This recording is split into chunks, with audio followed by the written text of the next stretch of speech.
दिसतोय परक्याचा,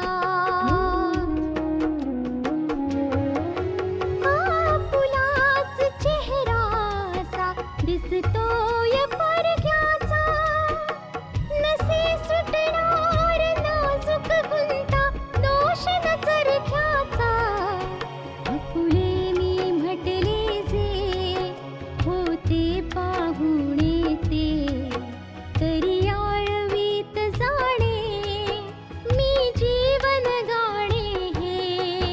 रेखा ही भाग्याची, रेखा ही भाग्याची, रेखा ही भाग्याची, रेखा ही भाग्याची. आतापर्यंत आपण पाहिलं विजयसाठी आपल्या देवाजवळ गायत्री पण घरात प्रार्थना करते की विजयचा जीव वाचू दे. पल्लवी घरी परत जाते आणि वैशाली तिला टॉन्ट मारत राहते. पल्लवी या गोष्टीमुळे घाबरलेली आहे की तिच्या प्रेग्नन्सी संदर्भात वैशाली किंवा रंजना यांना काही कळलं तर तिचं आयुष्य बर्बाद होऊन जाईल. पल्लवी खूप अस्वस्थ आहे. आशा विजयच्या जवळ गेलेली आहे आणि पल्लवी आशाला फोन करून तिच्याशी बोलते. आता पुढे मी विचार करत होते की मीही तिला भेटेन, मग मी पण येते ना हॉस्पिटलमध्ये. उद्या तू 11 वाजता इकडे निघून ये, मी 12 वाजताची अपॉइंटमेंट घेऊन ठेवते.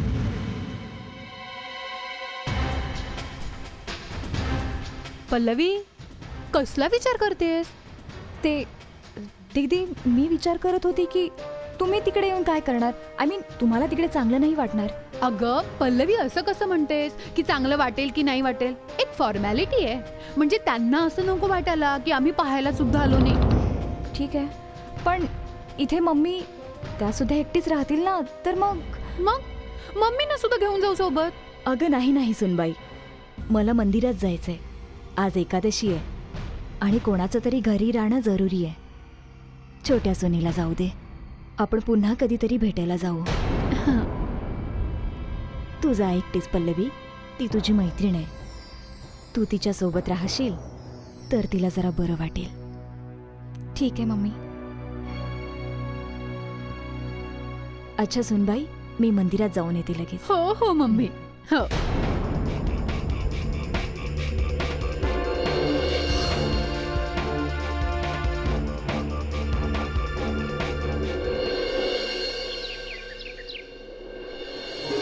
बाबा, मी तुम्हाला सांगायला विसरले, काल रात्री रंजनाताईंचा फोन आला होता. अच्छा, काय म्हणत होत्या बेटा?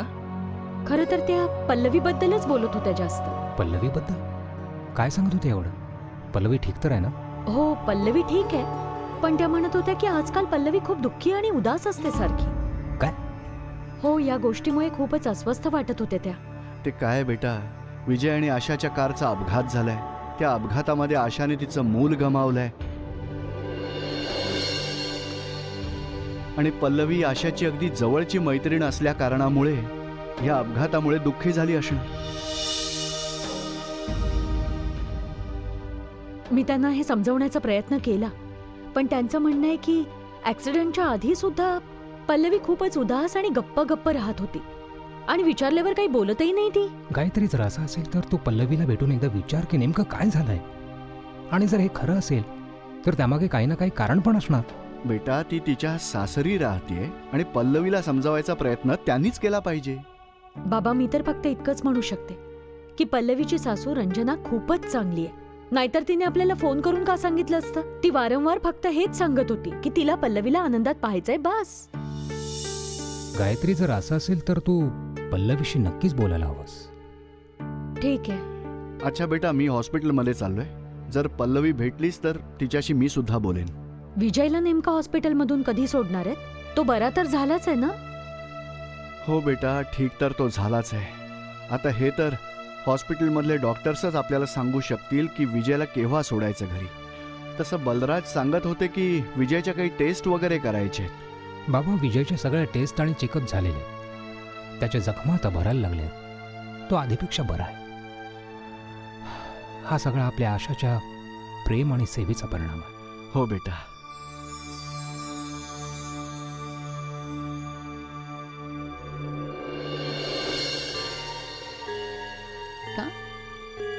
Excuse me doctor. Hello Mrs Asha, मी तुमचीच वाट पाहत होतो. पण तुम्ही मला इथे का बोलवलं? काही विशेष? खूप महत्वाचं बोलायचंय. या इकडे बसा.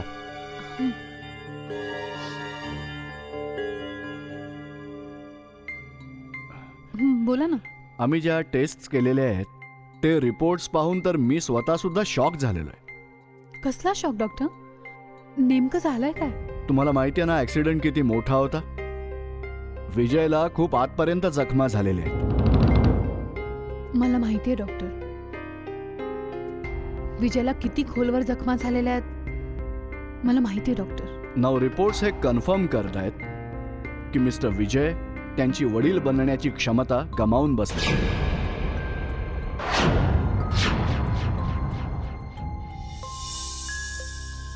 स्वतःला सांभाळा.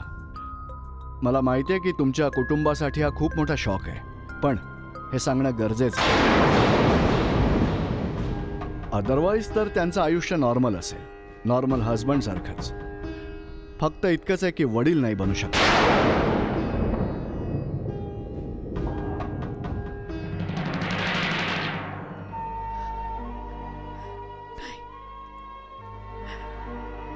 नाही डॉक्टर, असं नाही होऊ शकत. तुम्हाला माहिती, मी माझं मूल आधीच गमावलेलं आहे. मी तुमचं दुःख समजू शकतो, पण ही गोष्ट लपवता सुद्धा तर नाही येऊ शकत ना. म्हणजे यासाठी विजयवर उपचारही नाही करता येणार? आय एम सॉरी डॉक्टर, यासाठी जेवढे पैसे लागतील आम्ही देऊ. अशा परिस्थितीत तडजोड करणं शहाणपणाचं असतं. हे तुमच्याच सोबत नाही, कोणाच्याही सोबत होऊ शकतं. तुम्ही आणि विजय असं का नाही करत? एखादं मूल अडॉप्ट केलं तर? डॉक्टर प्लीज, मला तुम्हाला एक रिक्वेस्ट करायची आहे. हां बोला. डॉक्टर, ही गोष्ट विजय आणि त्याच्या घरच्या लोकांना सांगू नका. ते लोक कोलमडून जातील, दुःख आणि निराशेच्या गर्तेत जातील. प्लीज, त्यांना ही गोष्ट कळता कामा नये. मी संधी मिळताच स्वतःच विजयला सांगून टाकेन. नाही मिसेस आशा, हे गुपित गुपितच राहील. थँक्यू. यू डोंट वरी.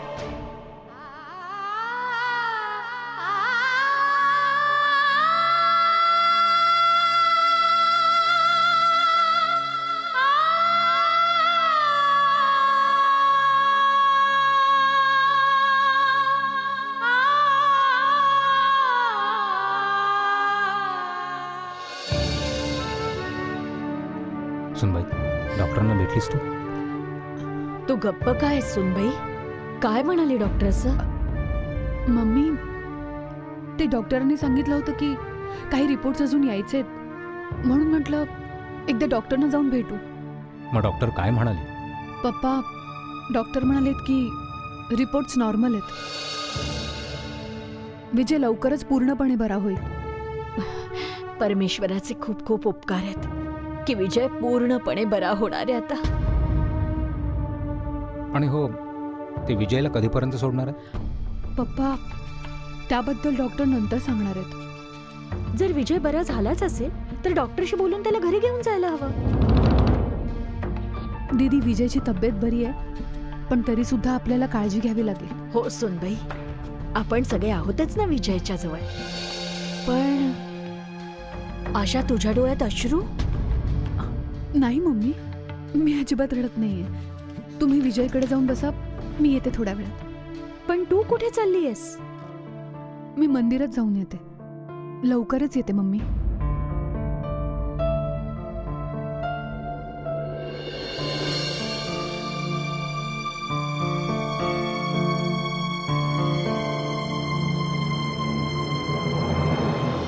रेखा ही भाग्याची.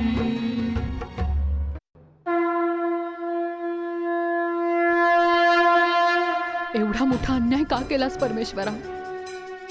का केलास हा अन्याय?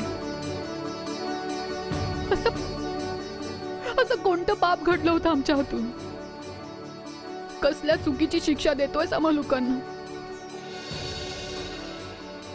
जर ही एखाद्या चुकीचीच शिक्षा असेल तर ती अशी असता कामा नये परमेश्वरा. एखाद्याचा असा वंशच संपून जावा.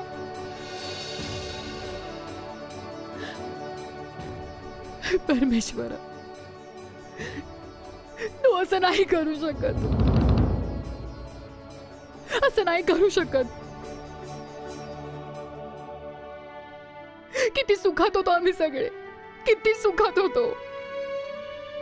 मी त्यांना त्यांच्या वंशाचा दिवा देणार होते, अपत्य देणार होते.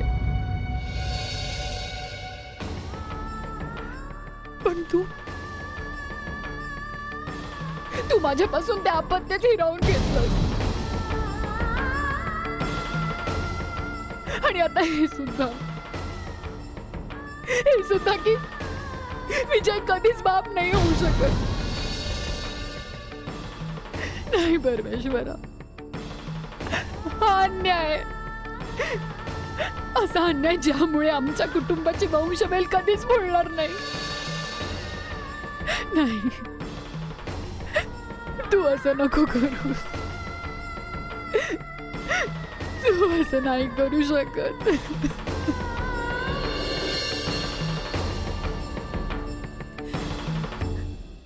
प्रत्येक सुनेचं कर्तव्य असतं. ती आपलं घर, परिवाराचा वंश वाढवते. तू माझ्यापासून त्या अपत्यातही राहून घेतलंस. पण आता मी कधीच त्यांना एखादा अपत्य नाही देऊ शकणार.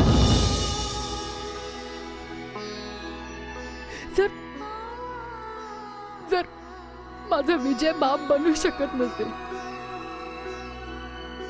तर मी हा वंश कसा पुढे वाढवणार? म्हणजे ही वंश परंपरा आता इथेच थांबणार? नाही परमेश्वरा, नाही. काहीतरी मार्ग दाखव. तू असं नाही करू शकत. तू असं नाही करू शकत.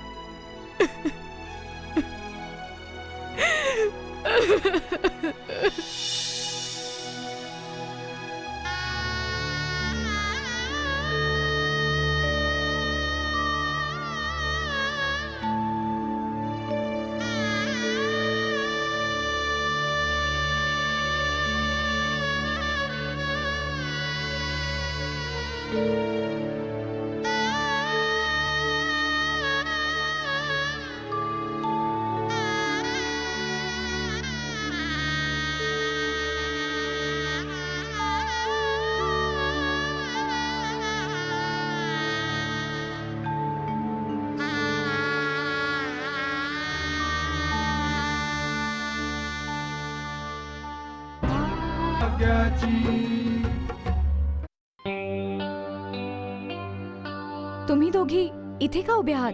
डॉक्टर राऊंडवर आलेत ना, म्हणून आम्ही बाहेर आलो. आणि आशा कुठे? बेटा ती मंदिरात गेली. सांगून तर गेली होती लवकर येईन म्हणून, पण अजून आलीच नाही. ठीक आहे, मी तिला तिथे जाऊन भेटते. अगं थांब ना, आशा येतच असेल आता परत. नाही, माझं तिच्याकडे फार महत्वाचं काम आहे. मी तिला तिथेच जाऊन भेटते, ठीक आहे? मम्मा, तुला नाही वाटत की पल्लवी पहिल्यासारखी आनंदात नसते? हो रितिमा, ते तर मी सुद्धा पाहतेच आहे. आणि बघ ना ही आशा अचानक मंदिरात निघून गेली. पल्लवी सुद्धा इतक्या घाई गडबडीत होती आणि आठवतंय ना, आशाच्या डोळ्यात अश्रू होते. औषधं आणलीत ना पापा? हो, मी सिस्टरला देऊन येतो. रिद्धिमा, तो विजय जवळच थांब. मी आलेच जरा जाऊन. हा,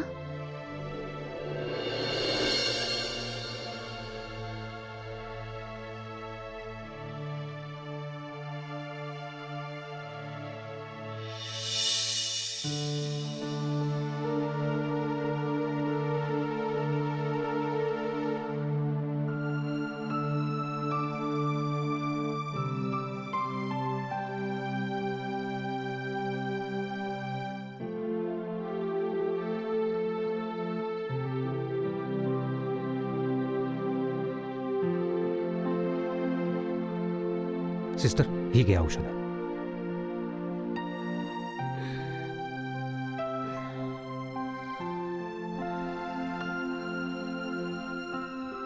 कसं वाटतंय तुला? ठीक आहे बाबा. बस आता हॉस्पिटलमध्ये राहून मन उबलंय माझं. तुम्ही डॉक्टरांशी बोलत का नाही याबद्दल? आशा सुद्धा डॉक्टरांशी बोलण्यासाठीच गेलेली आहे. बराच वेळ झाला तिला. हो, ती डॉक्टरशी बोलली तर आहेच, पण त्यांनी अजून हेही नाही सांगितलं की ते तुला कधीपर्यंत घरी सोडणार आहेत. असं वाटतंय लवकरच घरी जायला मिळेल. एक गोष्ट सांग मला, पोलिसांना तू जबानी दिली ना? काय सांगितलं सुद्धा ना? मी तेच सांगितलं पप्पा, जे सत्य होतं. आम्ही जेव्हा गाडी घेऊन निघालो होतो तेव्हा मला मध्येच जाणवलं होतं की गाडीचे ब्रेक्स फेल झालेले. मी गाडी बहुतांश सांभाळायचा प्रयत्न केलेला, पण गाडी जाऊन एका डिवायडरवर आपटली. मला सगळं माहिती आहे बाळा. तुझ्या ॲक्सिडेंटच्या मागे गोविंदचं षडयंत्र होतं. मी तुला समजावलं सुद्धा होतं, हे पण सांगितलं होतं की सावधान राहा, पण तरी तू असा बेजबाबदारपणे वागला. तुझ्या गाडीचे ब्रेक्स फेल करण्यामागे गोविंदचाच हात होता. आणि तुझ्या ॲक्सिडेंटच्या पश्चात गोविंदने मला फोन करून धमक्या दिल्या होत्या आणि असं सांगितलं होतं की मला लवकरात लवकर काही ना काही वाईट बातमी मिळणार आहे. आणि मला या गोष्टीची जाणीव झाली होती बाळा की कोणती ना कोणती गडबड नक्कीच होणार आहे. पप्पा, या गोविंदला तर मी कधीच माफ नाही करणार. याच्यामुळे आपल्या सगळ्या सुखांवर विरजण पडले. मम्मीच्या चेहऱ्यावर नातवासाठी एक वेगळाच आनंद होता, पण आता तो आनंदच निवळून गेला. काही प्रॉब्लेम नाही बाळा, तू सही सलामत राहा. हा आनंद आपल्याकडे पुन्हा परत येईल. पण पप्पा, आपलं मूल गमावल्यामुळे आशाच्या चेहऱ्यावर एक निराशा आहे आणि सगळ्यांच्या चेहऱ्यावर एक अपेक्षाभंग आहे. आता ही निराशा आणि अपेक्षाभंग माझ्याच्याने सहन नाही होत आहे.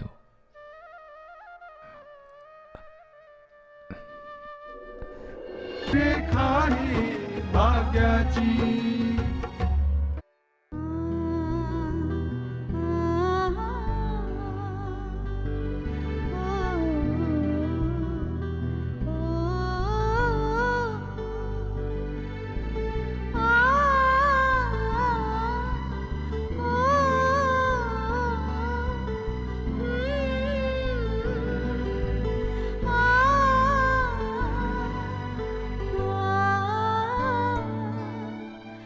आशा, आशा, आशा.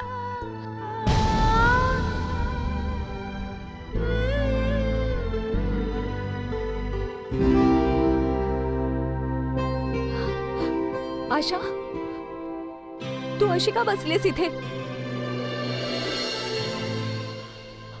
अशी गप्प काय सांग मला.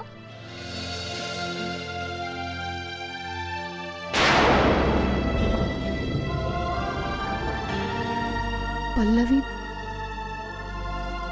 सगळ्या आशा कोलमडून पडल्या.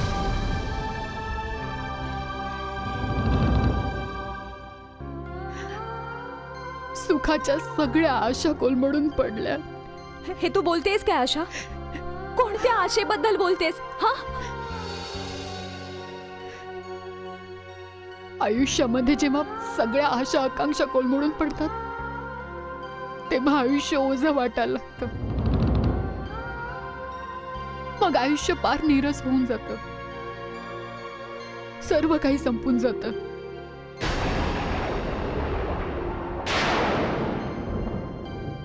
सुखाची पुसटशी सुद्धा शक्यता उरत नाही. काय म्हणायचंय तुला नेमकं? बोल मला, काय झालंय? तुला सहन नाही होणार आहे.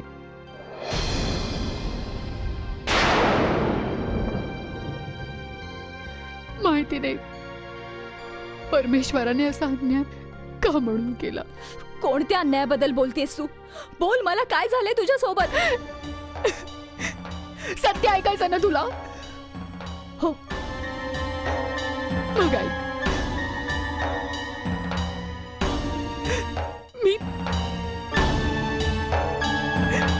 मी माझं मूल गमावून बसले. आशा, फक्त एवढंच नाही, या ऍक्सिडेंटमुळे माझा विजय कधीच बाप नाही होऊ शकत.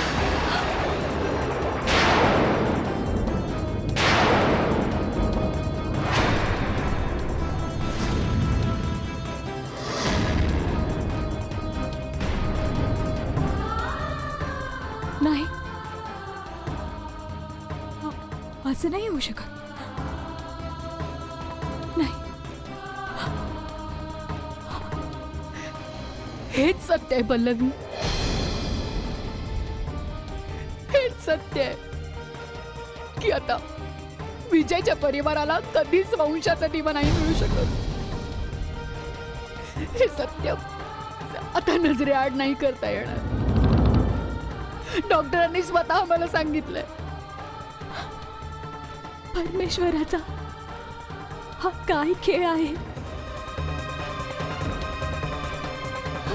तुझ्या पोटात वाढणारं मूल सगळ्यांच्या चेहऱ्यावर आनंद आणणार होता. त्यालाच परमेश्वराने हिरावून घेतलं. आणि माझ्या पोटात वाढणारं मूल, विजयचं मूल,